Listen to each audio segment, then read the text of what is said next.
लेकर है। ऑलराइट। हाँ, वो जो बड़ी जिनके बच्चे थोड़े बड़े हो गए हैं। कितने बड़े लगभग? लगभग 5-6 साल 7-8 साल के बच्चे हो गए हैं, बड़े बड़े बच्चे। अच्छा, पहले न्यूली। हाँ, पहले न्यूली मदर्स के ऊपर लेकर क्वेश्चन था। alright. अब थोड़े बड़े बच्चों के लिए क्वेश्चन हैं।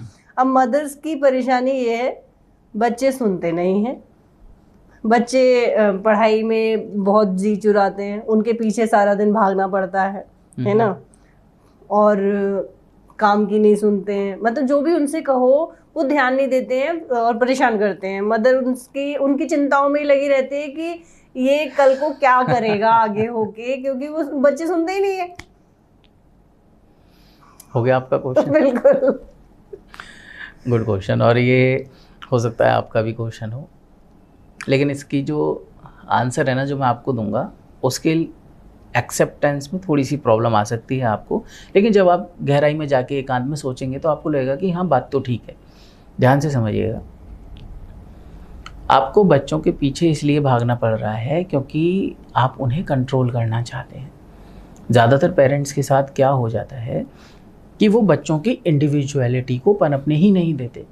वो चाहते हैं कि बच्चे की लाइफ में हर चीज़ जैसे जैसे डिसाइड हुई है, या जैसे जैसे स्कूल्स ने रूल्स निर्धारित किए हुए हैं, या जैसे मेरे माइंड की कंडीशनिंग हुई है, उस हिसाब से बच्चा लाइफ जीना चाहिए।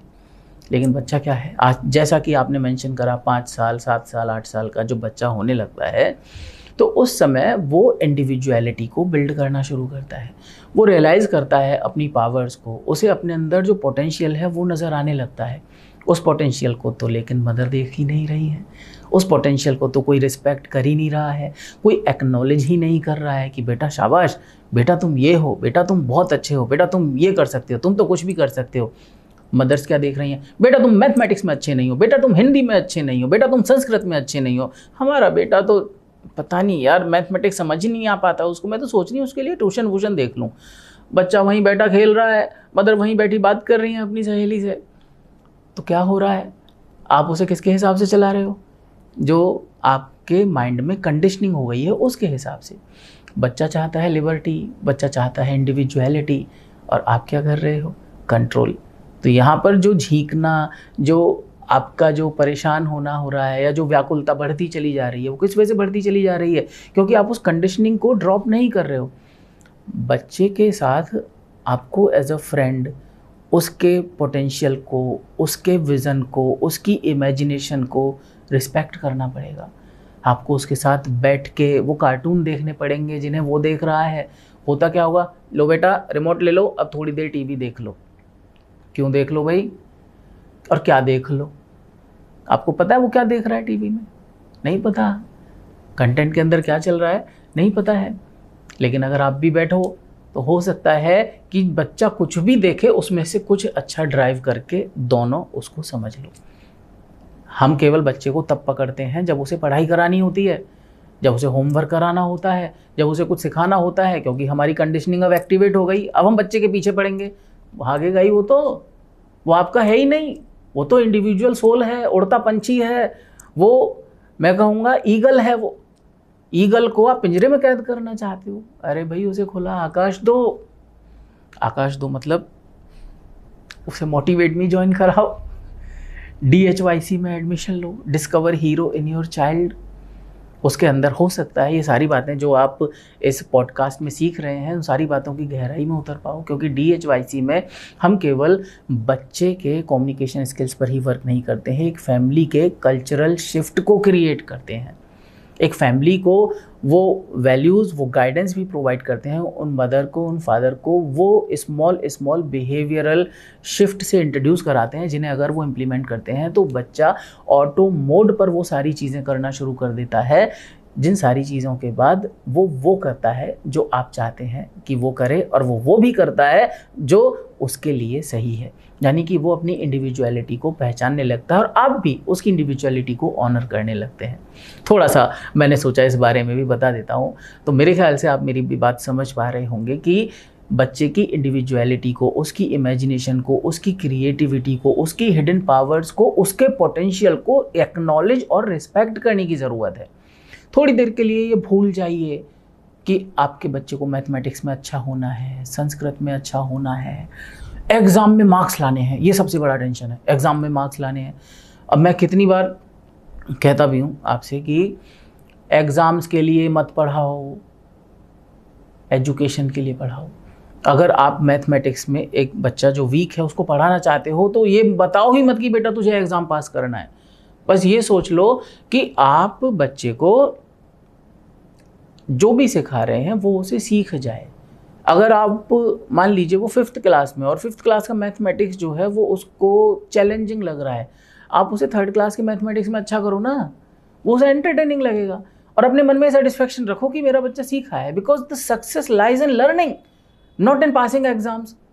आज की डेट में हो सकता है आप वो बच्चा मैथमेटिक्स में 90% मार्क्स ना लाए, कोई बात नहीं 50 ले आएगा, लेकिन वो 50 जो होंगे वो उसकी मेहनत के होंगे और वो ट्रू सक्सेस होगी। 90 ले भी आया, वो आपके जो आपने पुश करके उसको एग्ज़ाम से कुछ दिन पहले जो बैठाया है ना, उन क्वेश्चंस को रटवा के सिखवा के और उनके आंसर सिखाने में, वो उसके होंगे जो कि एग्ज़ाम पास करते ही फिर पूरे साल के लिए वॉश आउट हो जाएंगे। और फिर इतने कंपटीशन में बच्चा कॉम्पिटिट कैसे करेगा अगर हम नहीं करते हैं तो? कंपटीशन में कॉम्पीट करके थोड़ी देर के लिए मान लेते हैं, आपने एक कंपटीशन ले लेता हूँ IAS ऑफिसर का।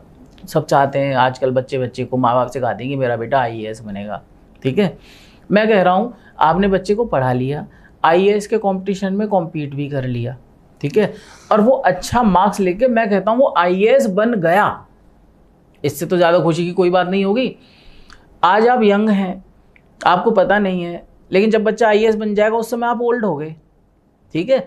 और उस समय हो सकता है बच्चे की कंडीशनिंग इस हिसाब की हो कि अपनी परेशानी को लेकर आपके पास आए भी ना, अपने यार दोस्तों से ही डिस्कस करेगा, अपनी वाइफ से ही डिस्कस करेगा, उस समय आप दूर बैठे देखते रहोगे। लेकिन बच्चा उस प्रेशर से डील नहीं कर पा रहा, उन सारी सिचुएशंस में उसने ये डिसीजन ले लिया है कि यार इससे तो करप्ट बनना ही बढ़िया, माँ के जो उसूल थे, जो माँ कहती थी कि बेटा ईमानदारी से देश की सेवा करना, वो सब बातें फॉलो नहीं हो पा रही हैं यार रियल वर्ल्ड में, क्योंकि माँ केवल कहती थी। माँ का जो मेजर फोकस था ना वो एग्ज़ाम पास कराना था, मुझे ये कंपटीशन क्रैक करके जॉब दिलवाना था। माँ का पर्पज़ ये था ही नहीं कि मेरा बेटा एक लाइफ ऑफ फुलफिलमेंट को लीड करे, मेरा ये पर्पज़ था ही नहीं कि मेरा जो बेटा है एक ग्रेट ह्यूमन बीइंग बने, मेरा जो बेटा है वो इंटीग्रिटी के साथ जिए। अगर माँ का ये पर्पज़ हो जाए तो क्या हो गया, कॉम्पीट नहीं करेगा। अगर उसके अंदर ये वैल्यूज़ होंगी तो वो हो सकता है किसी एग्ज़ाम को क्रैक ना करे, लेकिन मार्क ज़करबर्ग जैसा, स्टीव जॉब जैसा बिजनेसमैन बन जाए। आजकल तो हर महीने एक लेजेंड बच्चे की न्यूज़ आती है। तो आप क्योंकि माइंड में एक pre defined socially approved exam या डेजिग्नेशन की कंडीशनिंग के साथ बैठे हुए हैं, इस वजह से आप बच्चे के पोटेंशियल को देख नहीं पा रहे ना। जब आप ये सोचेंगे कि आज से 20 साल बाद ज़माना बदल चुका होगा, तो इसका मतलब पढ़ाई लिखाई बेकार है? वाह क्या क्वेश्चन आपने पूछा है। हाँ, पढ़ाई लिखाई बेकार है अगर केवल एग्ज़ाम पास करने के लिए करी जा रही है, और पढ़ाई लिखाई से अच्छी कोई चीज़ है ही नहीं अगर वो पर्सनल डेवलपमेंट के लिए करी जा रही है। पढ़ाई लिखाई में अगर बच्चा एंजॉय कर रहा है, वो इस तरह से पढ़ाई लिखाई को लेने लगा है कि उसे मज़ा आने लगा है, वो लर्निंग इसलिए कर रहा है जिससे कि उस बारे में बात कर सके अपने दोस्तों में और तुम्हारे साथ और हर जगह पर। लेकिन अगर वो केवल इसलिए पढ़ाई कर रहा है कि ओ मम्मी डांटेंगी, 2 घंटा बैठना पड़ेगा, पढ़ाई कर लो, ओ मम्मी डांटेंगी एग्ज़ाम में कम मार्क्स आए, तो पढ़ाई लिखाई बेकार है, बिल्कुल बेकार है पढ़ाई लिखाई। क्योंकि ऐसी जो पढ़ाई लिखाई है वो यूज़ नहीं होगी कभी भी।